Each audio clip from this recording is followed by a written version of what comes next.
रघुवीर सिंह के 3 दामाद थे, लेकिन तीनों ही अपने आलसी दिमाग और अजीब कारनामों के लिए मशहूर थे।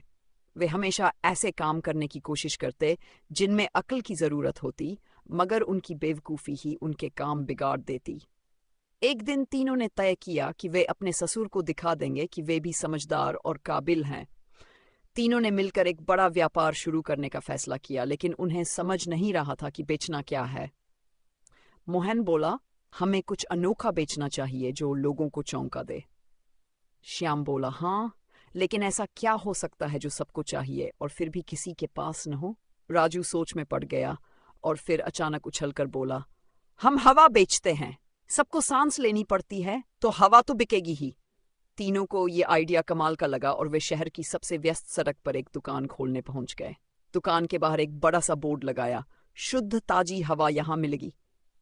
तीनों ने बोतलों में हवा भरकर उन्हें ऊंचे दामों पर बेचना शुरू कर दिया। पहले तो लोग हंसे, लेकिन तीनों अपनी बातों से लोगों को समझाने लगे कि यह हवा खास पर्वतों से लाई गई है, जिसे सूंघते ही आदमी ताकतवर और तेज हो जाएगा। कुछ भोले लोग फंस गए और बोतलें खरीद ली। तीनों अपनी सफलता पर खुश थे कि तभी शहर के बुद्धिमान लोग इकट्ठा हो गए। एक आदमी ने गुस्से से कहा, हम सब मुफ्त में सांस ले रहे हैं और तुम पैसे लेकर बेच रहे हो। तीनों दामाद डर गए, लेकिन उन्होंने तुरंत सफाई दी। मोहन बोला, यह आम हवा नहीं बल्कि जादुई हवा है जो आपकी उम्र बढ़ा सकती है। श्याम बोला, अगर आपको यकीन नहीं तो हमारी हवा सूंघ कर देख लीजिए, फर्क खुद महसूस होगा। राजू ने एक बोतल खोली और खुद ही हवा को जोर जोर से सूंघने लगा, लेकिन कुछ हुआ नहीं। अब लोग गुस्से में आ गए और दुकान पर टूट पड़े। तीनों दामाद भागते भागते एक जंगल में जा पहुंचे। वहां उन्हें एक बूढ़ी औरत मिली जिसने कहा, अगर तुम्हें सच में कुछ बेचना है तो मैं तुम्हें एक जादुई चीज दूंगी जिससे तुम अमीर बन जाओगे। तीनों खुशी से उछल पड़े और बूढ़ी औरत ने उन्हें एक चमकता हुआ पत्थर दिया। तीनों शहर लौटे और पत्थर को बेचने की कोशिश करने लगे। वे चिल्ला चिल्ला कर कहने लगे कि यह पत्थर जो भी खरीदेगा वह राजा बन जाएगा। ये सुनते ही कुछ लोग पत्थर खरीदने आ गए। पहला आदमी जैसे ही पत्थर लेकर गया, वह फिसल कर गिर पड़ा और उसके कपड़े कीचड़ में सन गए। दूसरा आदमी जैसे ही पत्थर छूने गया, पत्थर उसके हाथ से फिसलकर सीधे नाले में जा गिरा। तीसरा आदमी गुस्से में चिल्लाया, तुम तीनों हमें मूर्ख बना रहे हो। अब लोग फिर से गुस्से में आ गए और तीनों को पकड़ने के लिए दौड़े। तीनों भागते भागते सीधे रघुवीर सिंह के घर पहुंचे और अंदर घुसकर दरवाजा बंद कर लिया। जैसे ही उनके ससुर ने उनकी हालत देखी, उन्होंने सिर पकड़ लिया और पूछा, अब क्या कर दिया? मोहन बोला, हम राजा बनाने वाला पत्थर बेच रहे थे। श्याम बोला, लेकिन लोग राजा बनने के काबिल नहीं निकले। राजू बोला, इसलिए उन्होंने हम पर हमला कर दिया। रघुवीर सिंह ने गहरी सांस ली और कहा, तुम तीनों का कोई इलाज नहीं। अब तीनों चुपचाप बैठकर सोच रहे थे कि अगला कौन सा व्यापार शुरू किया जाए, लेकिन इस बार भी कोई नई बेवकूफ़ी उनका इंतजार कर रही थी। तीनों दामाद घर में दुबके बैठे थे, लेकिन ज्यादा देर तक चुपचाप रहना उनके बस की बात नहीं थी। कुछ ही देर में उन्हें फिर से एक नया आइडिया सूझा। मोहन बोला, हमें ऐसा कुछ बेचना चाहिए जो हर किसी के पास नहीं हो लेकिन सबको चाहिए। श्याम बोला, कुछ ऐसा जो अनोखा हो और देखने में भी खास लगे। राजू उछलकर बोला, हमें अदृश्य चीज बेचनी चाहिए। तीनों ने तय किया कि वे अदृश्य सोना बेचेंगे।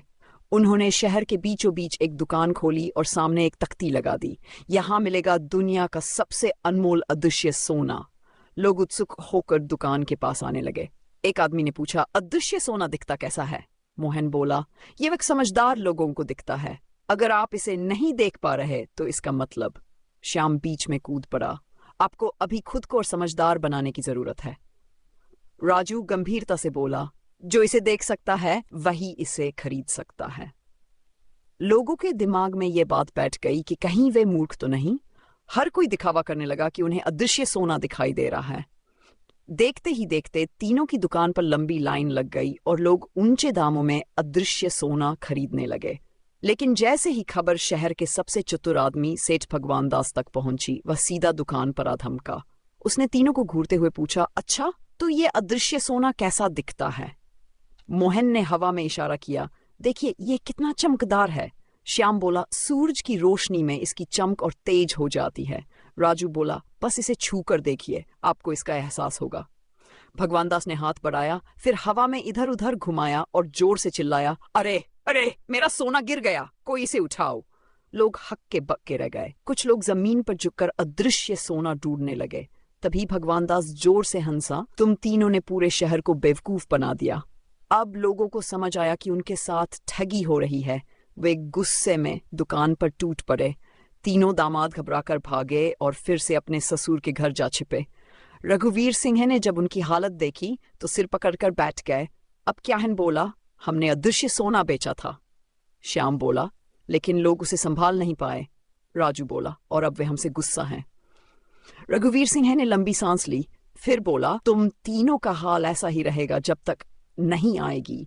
लेकिन तीनों दामाद अक्ल से नहीं बल्कि नए आइडिया से भरे हुए थे। अब वे एक और नई योजना बनाने में जुट गए थे, जिससे फिर से कोई अनोखी मूर्खता होने वाली थी। तीनों दामाद कुछ दिनों तक चुपचाप रहे, लेकिन ज्यादा देर तक समझदारी दिखाना उनके बस की बात नहीं थी। एक दिन वे फिर नई योजना बनाने बैठ गए। मोहन ने कहा, हमें इस बार कुछ ऐसा बेचना चाहिए जो हर किसी के पास न हो, लेकिन जिसे हर कोई खरीदना चाहे। श्याम सोच में डूब गया, फिर बोला, कुछ ऐसा जो दिखने में साधारण हो लेकिन जिसकी कीमत बहुत ज्यादा हो। राजू उछलकर बोला, हमें हवा की तरह कुछ बेचना चाहिए, मगर इस बार ऐसा कुछ जिसे कोई पकड़ न सके और फिर भी लगे कि बहुत कीमती है। तीनों ने दिमाग लड़ाया और फैसला किया कि वे भाग्य बेचेंगे। उन्होंने शहर के बीचों बीच एक तंबू लगाया और बाहर तख्ती लटका दी, यहां मिलेगा भाग्य, जो खरीद लेगा उसकी किस्मत बदल जाएगी। शहर के लोग इस अनोखी चीज को देखने एक आदमी ने पूछा, ये भाग्य आखिर है क्या? मोहन बोला, भाग्य एक अदृश्य शक्ति है जो आपके जीवन को बदल सकती है। जिसे ये मिल जाएगा उसकी गरीबी खत्म, बीमारियां दूर और किस्मत उसके कदमों में होगी। श्याम गंभीर होकर बोला, लेकिन इसे हर कोई नहीं खरीद सकता। इसे सिर्फ वही लोग खरीद सकते हैं जिनका मन साफ और दिल मजबूत हो। राजू ने रहस्यमय अंदाज में कहा, अगर आप इसे खरीदेंगे तो अगले 7 दिनों में आपकी किस्मत चमक जाएगी, नहीं तो मौका हाथ से निकल जाएगा। लोग चकित होकर सोच में पड़ गए। किसी ने सोचा कि अगर यह सच हुआ तो? डर के मारे कई लोगों ने बड़ी रकम देकर भाग्य खरीद लिया, हालांकि उन्हें समझ नहीं आ रहा था कि उन्होंने असल में खरीदा क्या है। सब कुछ ठीक चल रहा था, लेकिन फिर एक दिन शहर का सबसे चतुर व्यक्ति सेठ भगवान दास फिर से वहां आ धमका। उसने पूछा, अगर भाग्य बिक सकता है तो क्या मैं इसे छू सकता हूं? मोहन ने कहा, भाग्य कोई छू नहीं सकता, इसे सिर्फ महसूस किया जा सकता है। श्याम ने जोड़ा, जो इसे खरीदता है वही इसकी ताकत समझ सकता है। राजू ने रहस्य भरे अंदाज में कहा, जो इसे नहीं खरीदता उसे हमेशा पछतावा रहेगा। भगवान दास मुस्कुराया, फिर बोला, ठीक है, मैं भी इसे खरीदूंगा, लेकिन पहले मुझे दिखाओ कि तुमने अब तक बेचा हुआ भाग्य कहाँ रखा है। तीनों दामाद हड़बड़ा गए। मोहन बोला, भाग्य नजर नहीं आता, ये तो हवा में फैल जाता है। श्याम बोला, जिसने इसे खरीद लिया उसकी किस्मत बदलनी शुरू हो चुकी होगी। राजू जल्दी से बोला, इसलिए हमने इसे किसी तिजोरी में नहीं रखा, ये खुद ही खरीदार के साथ चला जाता है। भगवान दास जोर से हंसा, वाह, तुम तीनों ने फिर से सबको बेवकूफ बना दिया। इस बार मैं तुम्हें सबक सिखाए बिना नहीं जाऊंगा। यह कहकर भगवान दास ने पुलिस बुला ली। भीड़ गुस्से में थी और तीनों दामादों को पकड़ने दौड़ी। तीनों बदहवास होकर भागे और सीधा अपने ससुर के घर पहुंचे। रघुवीर सिंह जब तीनों की हालत देखी तो सिर पकड़कर बैठ गए। अब क्या कर दिया? मोहन हाँफते हुए बोला, हमने भाग्य बेचा था। श्याम जल्दी से बोला, लेकिन लोगों की किस्मत बदलने से पहले ही वे गुस्सा हो गए। राजू ने लंबी सांस लेकर कहा, अब पुलिस हमारे पीछे पड़ी है। रघुवीर सिंह ने थकी हुई आवाज में कहा, तुम तीनों का कोई इलाज नहीं, अब बस यही देखना बाकी है कि अगली बार कौन सी नई बेवकूफी करोगे। लेकिन तीनों दामादों ने अपनी बेवकूफियों को कभी बेवकूफी नहीं माना।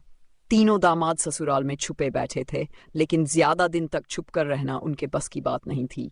उनका दिमाग फिर किसी नई योजना पर चलने लगा। मोहन ने कहा, हमें ऐसा कुछ बेचना चाहिए जो लोगों के पास हो मगर फिर भी न हो। श्याम सोचने लगा, फिर बोला, कुछ ऐसा जो अनोखा लगे मगर किसी ने उसे पहले देखा न हो। राजू उछलकर बोला, इस बार हम सच्चाई बेचेंगे। तीनों ने शहर में एक नया ढोंग शुरू किया। उन्होंने एक बड़ा पंडाल लगाया और बाहर तख्ती टांग दी, यहां मिलेगी शुद्ध सच्चाई, जिसे मिल गई उसका जीवन बदल जाएगा। लोग उत्सुक होकर आए। एक आदमी ने पूछा, यह सच्चाई क्या होती है? मोहन बोला, सच्चाई बहुत दुर्लभ होती है, इसे हर कोई सहन नहीं कर सकता।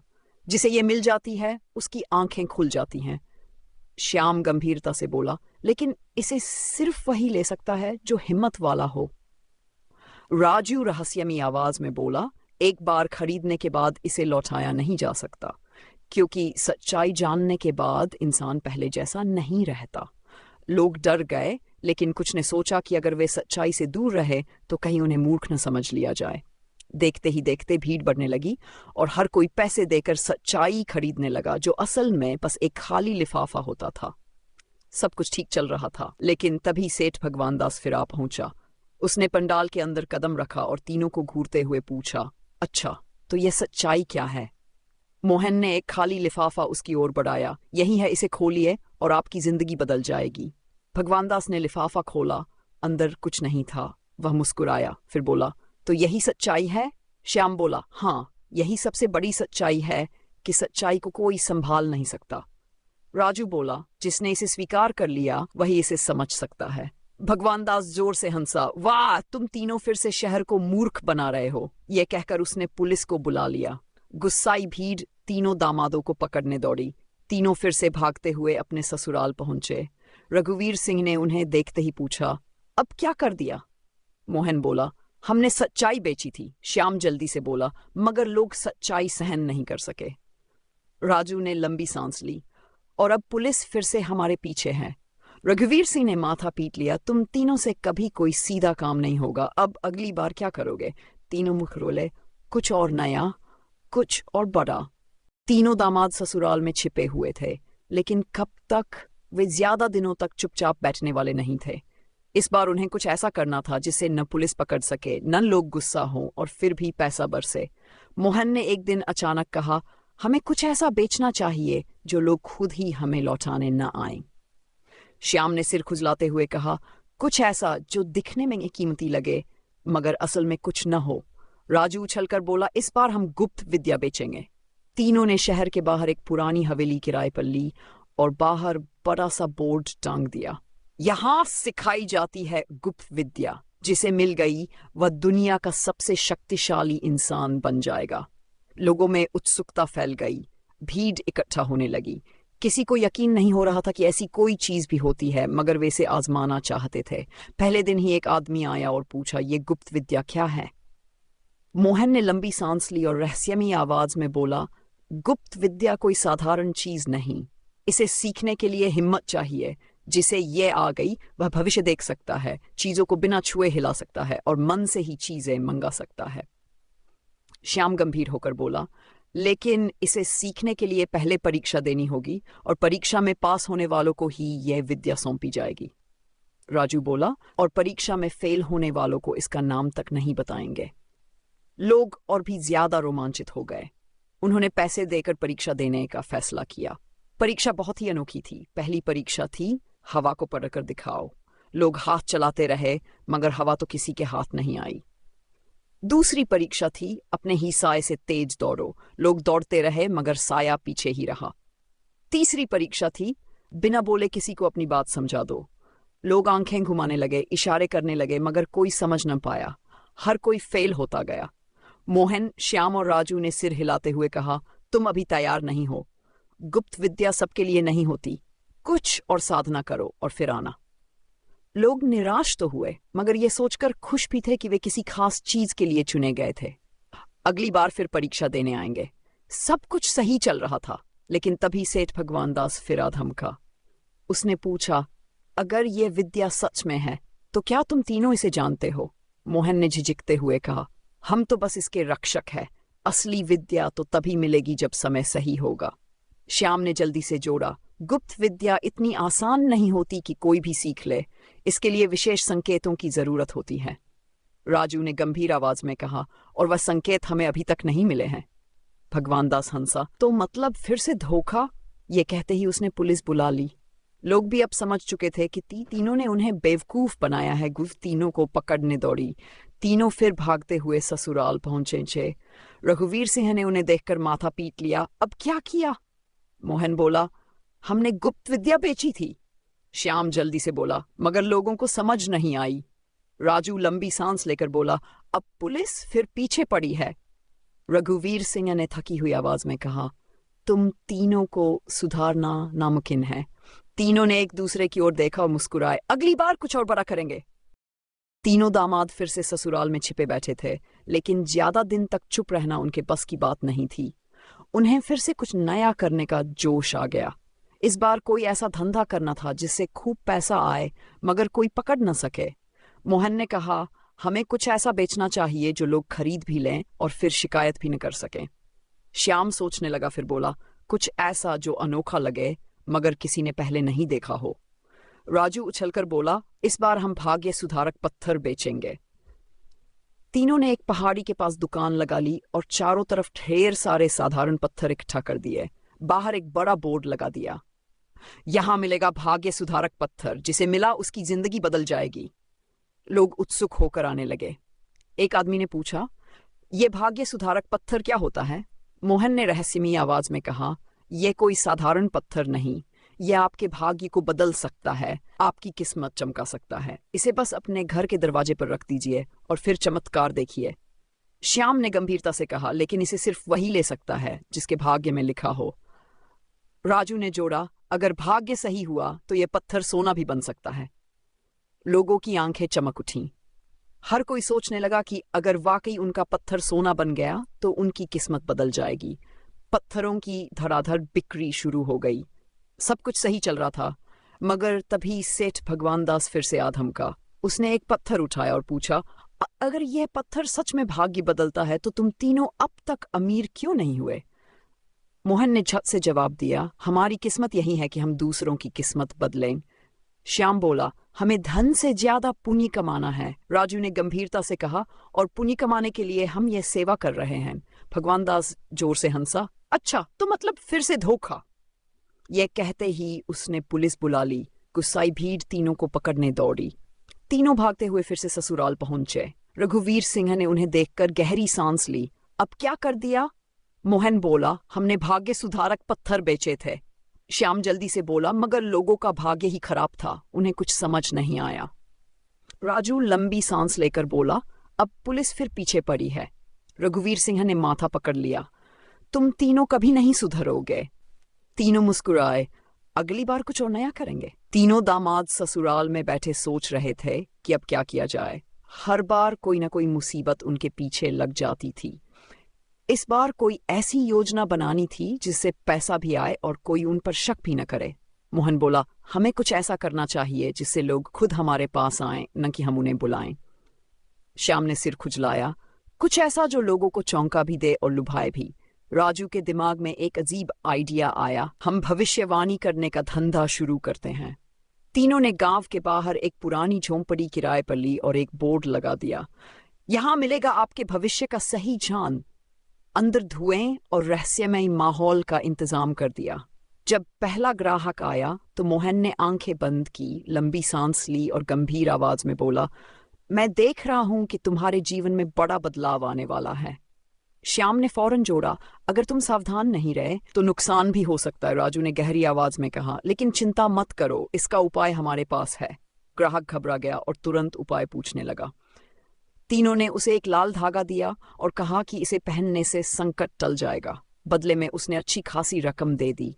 धीरे धीरे ये धंधा चल निकला। लोग आते, भविष्यवाणी सुनते और बचने के उपाय खरीदते। पैसा बरसने लगा। लेकिन फिर एक दिन सेठ भगवान दास आ गया।